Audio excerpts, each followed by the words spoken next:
Good morning. We are parking in paradise in Southern California, and today we have to make a repair.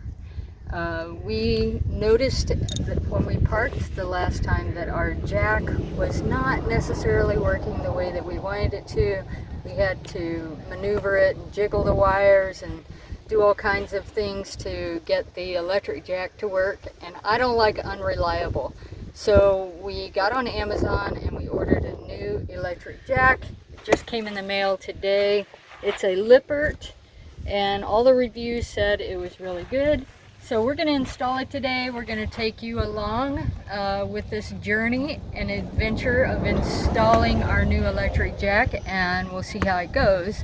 Supposedly all it takes is a 14mm socket, and then we can get the screws off. We'll have to do the wiring. So thanks so much for joining us. You could have done anything today and you chose to spend a few minutes with us, and we're going to throw some bloopers your way, and I think you should pee first. So check us out on Parking in Paradise. Hit the notification bell and we will see you down the road. Take good care.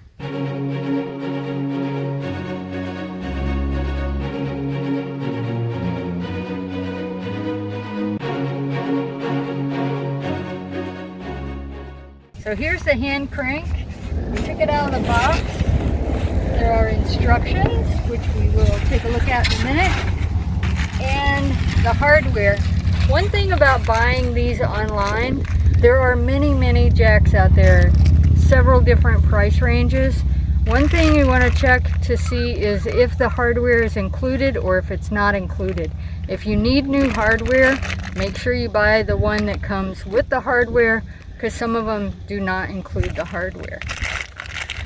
This also in here has the pin for the bottom foot, so you want to keep track of that. Don't just throw this out and plan on using your new hardware. So one thing we did before we got started is we hooked up the camper to the truck. And this kind of goes without saying, but you should do that in order to stabilize your camper, because you're taking your other jack off. So don't count on your stabilizer jacks or your jack stands to hold it. This tongue jack is really important in the stabilization system of your camper. So you're going to want to go ahead and hook up to your vehicle before you take that old jack off.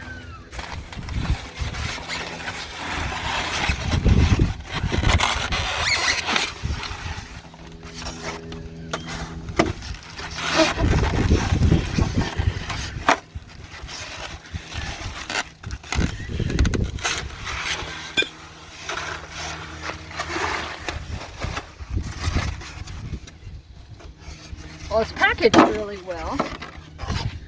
I want this to blow around out here. So this is the foot pedestal, and this is really a nice feature on this jack. Not all of them come with this kind of foot pedestal either. This is one that is easily removable with just a pin that goes through here, a cotter pin type thing, and that makes it a lot easier to put it in. You don't have to use any hardware to attach it to the bottom or anything. Okay, so I'm looking at the wiring here. What you want to do before you remove the old one is to take a look at how it's wired. And ours is wired directly to the battery.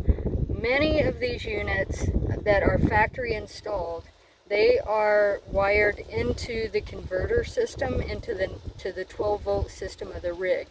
And a lot of times they have a fuse. So you can look at that and you can take that fuse out, and that will disconnect the power from the old jack that you're trying to remove. You never want to deal with hot power.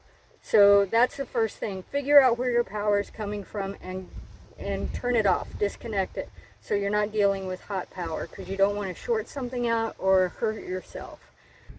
Okay, so as I said before, you always want to make sure that you're not operating with live power. So I'm going to go ahead and disconnect the battery and remove the wire from the old, or from the battery, from the old jack.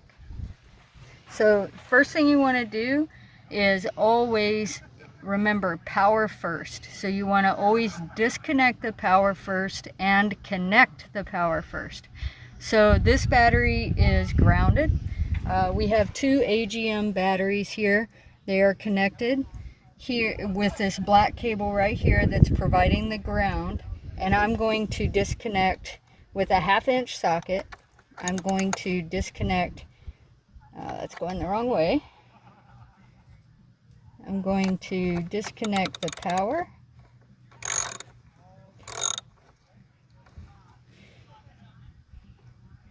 So you're going to take the positive post off first. Right. When you're disconnecting. Now you want to be careful with this, because until you get this disconnected, it is live. And that's a lot of voltage going through there. Right. And being a metal piece of a tool, you don't want to hit that on anything else that's metal. Right. So I'm just going to scoot this over, and now it's disconnected like that. And I'm also going to go ahead and disconnect the ground, just so this battery is totally disconnected from the rig.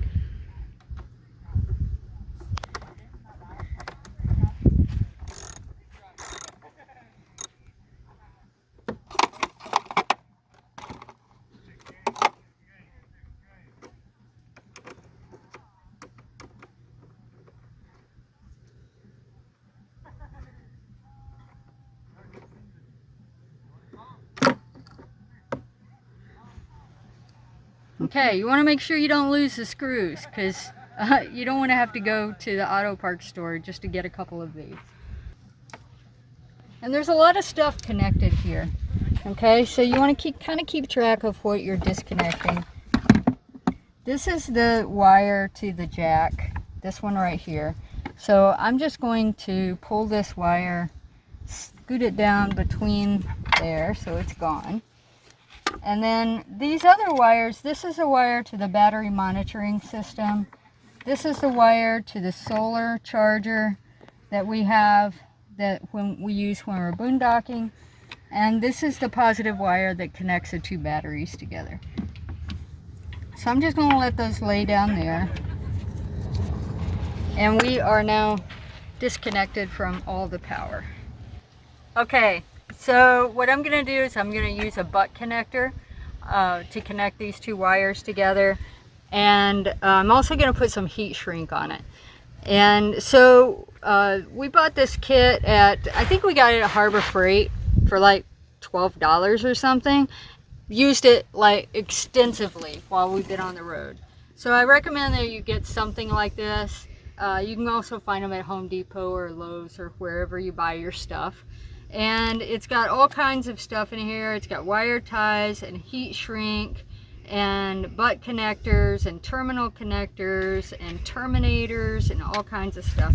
So I'm going to use one of the yellow butt connectors, which is made for 10 to 12 gauge wire, which is what we have here. I'm also going to put some heat shrink on it. This heat shrink, it's all the same size, so it doesn't matter red or black. I'm connecting a red wire to a black wire, so it doesn't really matter which color I use. So the thing about heat shrink that you have to remember, and I routinely forget, is that you have to put it on before you do the connection, because you can't put it on afterwards. So you're going to just slide the heat shrink in there. And normally I cut this, but I don't have scissors right now, so I'm not going to cut it. And I have plenty of it. So you slide it onto one end, then you put the butt connector on, and then you crimp this down. And using your crimpers, and it's color coded on the crimpers, which one to use. So this is a yellow butt connector, so I'm going to use the one that has a little yellow dot there. And open these up, and I'm going to crimp it down. And you have to crimp this pretty hard, right? It's not, don't be gentle with it. Crimp it.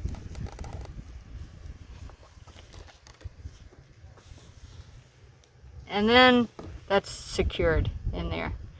So I'm going to do the other side. Just Slide it right in there. This one is this is a 10 gauge wire, this is a 12 gauge wire. In a perfect world, they'd both be 12 gauge, but it's okay. The 10 gauge is fine.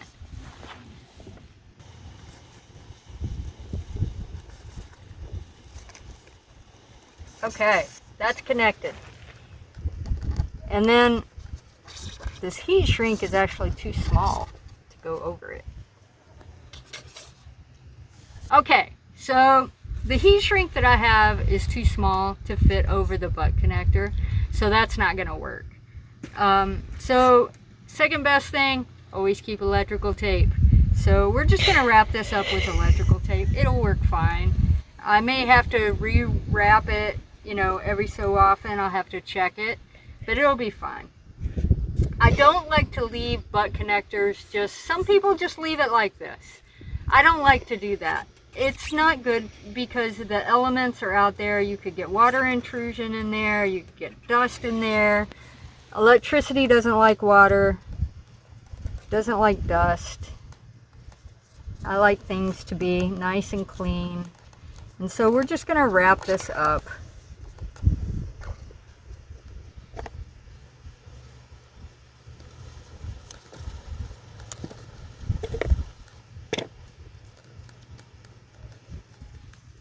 Make sure it's, when you put electrical tape on, people do it differently. I do it at an angle so that it overlaps, like 75% of the tape overlaps, and that way you get a really good coverage and it's tight. Let's make it really tight. So there you go, just like that. And that'll probably last a long time. Like I said, probably have to rewrap that every 6 months or so. And so now we have a good connection. And then this will go right into the battery, just like it was before, and it should work fine. So now we're ready to take out the old jack. Hey there, so I have a pair of vice grips, and I know this isn't one of the tools I said that we were going to need when we started this, but as I started to take the old jack off, I sheared the heads of the screw or the bolts on 2 of those, and I actually did that when we were trying to figure out what was wrong with it. I over tightened them. Got to be really careful not to do that, and I sheared the bolts. I think they were a little rusty and couldn't take it. It's not that I'm that strong. I think they just were old. So what I had to do with the first one is I used these vice grips. I grabbed the top of it because it was sticking out a little bit, and I was able to screw that one out. Let me go over here. This one is not sticking out enough that I can grab it with the vice grips. So what I'm going to have to do is go up underneath and try to grab it and screw it from the other side. So I think I can do that. I'm going to give it a shot. While she's doing that, I'm going to show you in there that those are threads, and the new nuts go, or the new bolts go into those. So you wouldn't want to take a hammer and pound that down to try to get it out, because then you'll ruin the threads, and that will be a big mess and an expensive one, so you wouldn't want to do that. Okay, Deb, let's try that.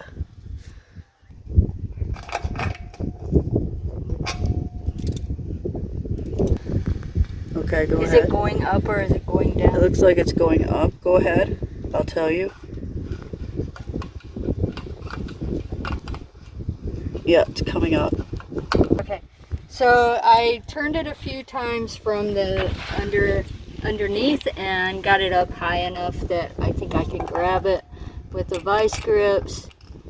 I find it's a little bit easier to grab it from the side than it is to try to grab it from the top.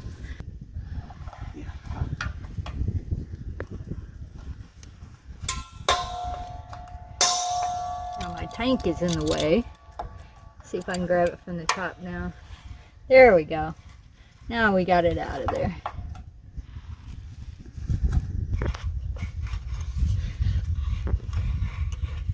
Well, if this is the only thing that goes a little bit haywire on this installation, then we're in pretty good shape. Right.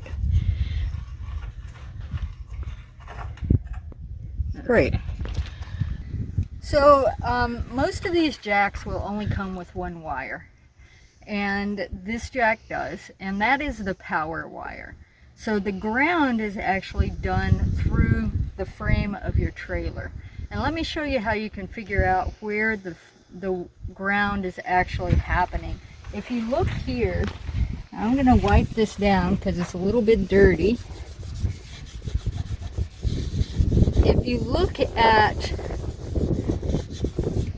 the way that these holes are in here, you can see that each one of these holes has a little area around it that doesn't have any paint. And that is so that it has good connection to the frame, and so that it creates that that ground connection. So one thing you want to do is, when you're doing this, check this to see if you have a lot of rust around these areas, because you want to make sure that this connection is strong. So if you do have rust, this is not bad. This is fine. We have a good connection to the frame of the trailer. So if you do have a lot of rust buildup or any other debris or whatever on there, just take a little wire brush or a piece of sandpaper and go over that, because you want to make sure that you have a really good connection to your frame, because that's what's creating your ground.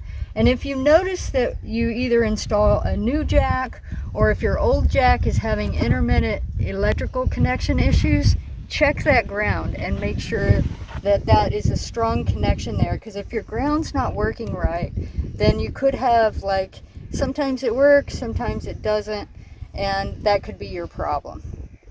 So I think we're ready to put our new jack on, and this is the area where it connects to the frame. And like I said, the foot comes off, so it's off, and we're just going to slide this in.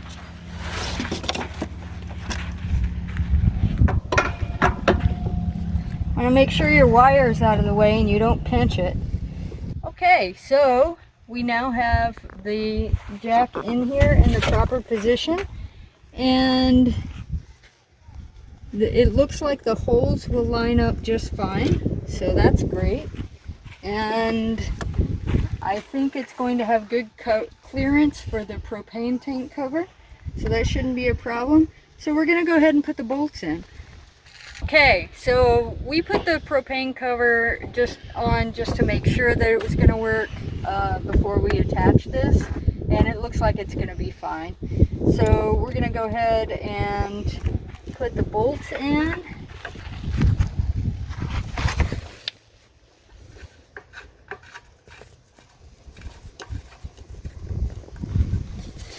So it's good to get all three of them started before you tighten them down. See, like this one has to be adjusted just a little bit because it's not going in just right.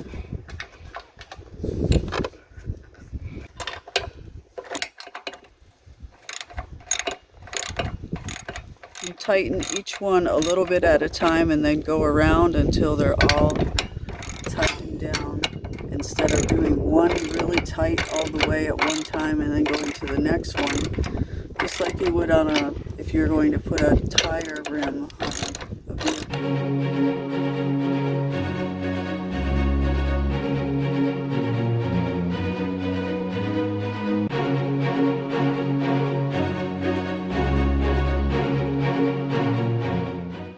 And if you're a really big, strong guy,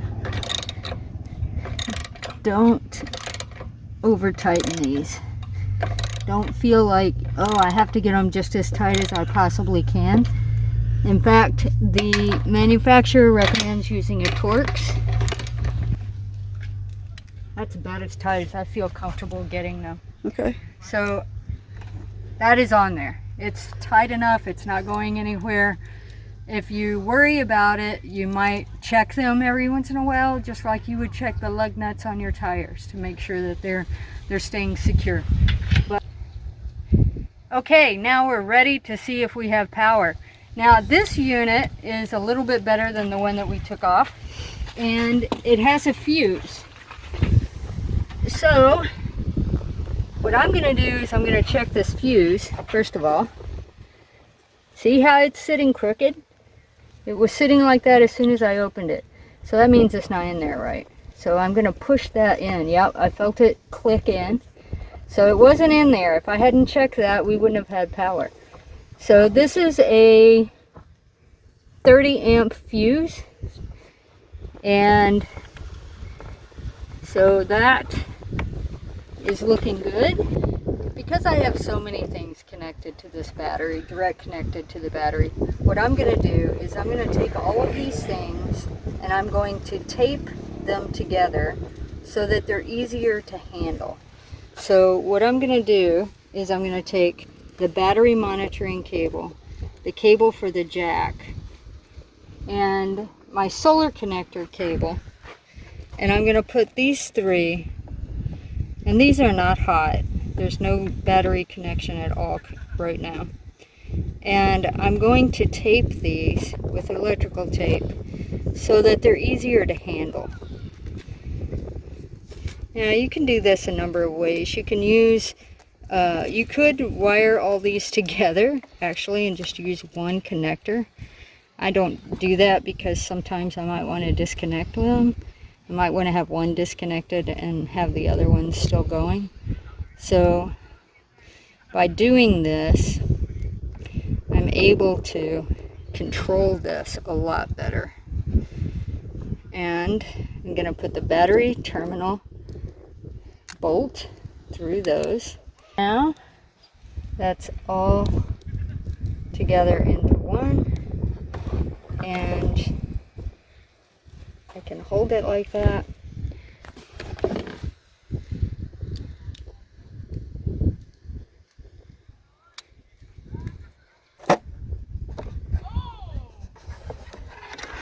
And then I'm going to take the battery cable here, sit it on top of there. This is where you have to be really careful because this cable is coming from the other battery, so it's hot. Want me to? Okay. So you just want to, the way I do it is just sit it right there on top. And then I have all of these in the wrench ready to go. And I just slide it in there.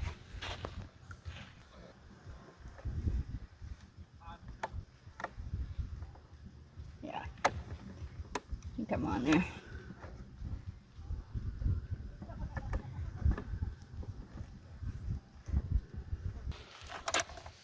Okay, just hand tighten that up.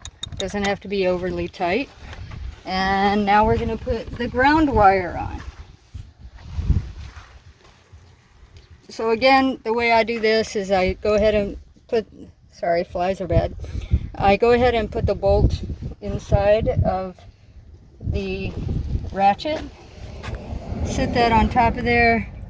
Just slide the bolt in. And then you're ready to go. But when you first start, you can't. Got it. Okay, so Okay. the positive and negative are on. Yep, so now the moment of truth. Let's try the jack. See if it works. Let's see. Light. We have light. That's a good sign. So extend and retract. There we go. It's going down. That's fantastic. Okay. Okay, one thing that we didn't talk about was making sure that you get the right jack stand for your rig. So you want to make sure that this can handle the tongue weight of your rig. And you know, I'm always of the mind of overbuy what you really need. That doesn't mean that you have to buy a 5,000 pound jack stand or anything like that, but our tongue weight is about 1,485 pounds. And so I went with a 3,600 pound jack stand just to make sure. And it wasn't any more expensive than the 2,000 pound one, which was the next interval that would work for our rig. So I just went with this. And the reason that we went with this is because this is not a typical camper. This is an all-time camper, so we have instead of one or two 20-pound gas tanks, we have two 30-pound gas tanks, and they are very heavy. We have two AGM batteries. They're probably 70 pounds each. So by the time you add all of these things up, the tongue weight increases from an ordinary camper of, let's say, 800 pounds on the tongue weight to 1,400 pounds. And so the tongue weight of your camper really also determines your tow vehicle. Right. That's another video. Right, We'll that's do another that video. the next time. But I'm going to put this nice cover on our brand new jack stand here, or electric jack, just to get it out of the weather. Looks like I'm going to have to move this a little bit to get it on. Not too bad. It has these drawstrings so that you can make sure that the wind doesn't blow it off, which is an important thing when you're camping in the desert because it gets very windy out here. So now we're going to put the foot on the bottom. So I got this foot and I got the cotter pin. And we're just going to slide that on.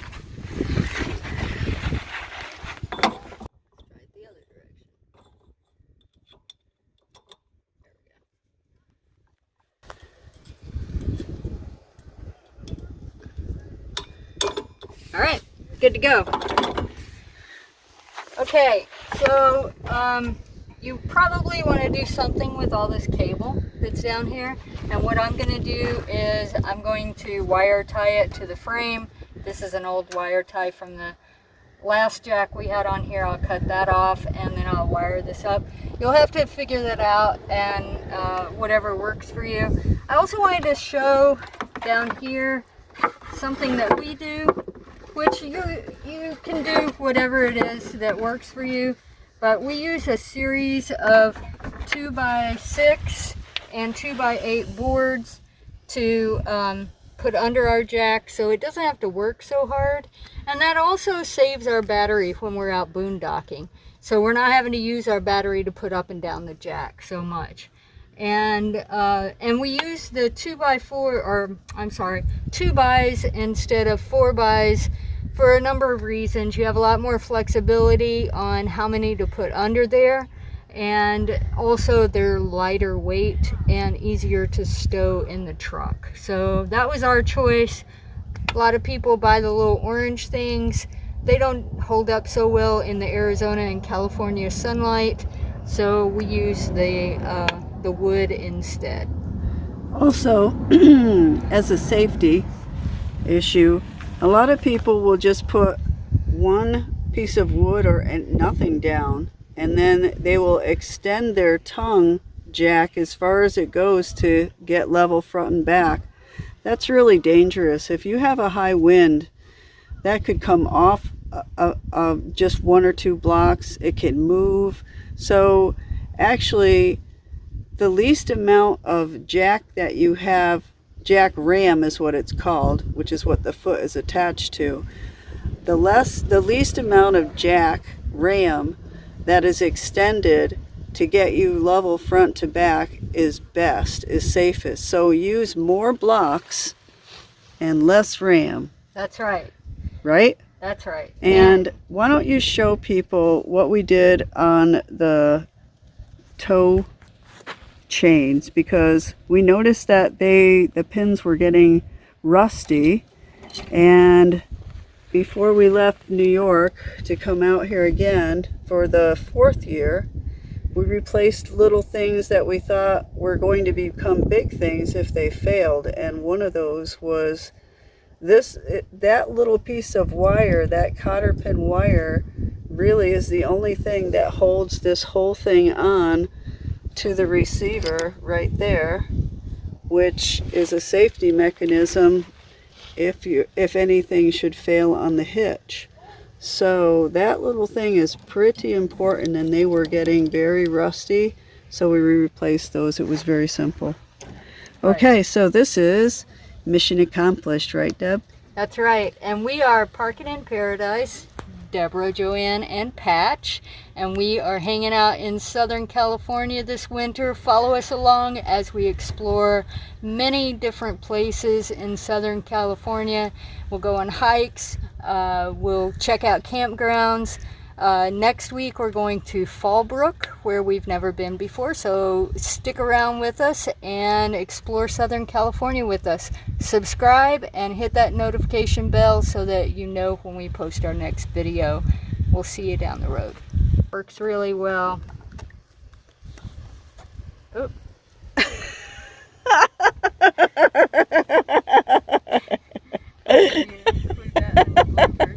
That's a blooper for you. Okay, so the heat shrink didn't work. Are you ready? Yes. You're laughing, so yeah, we can stop that. I can't help it.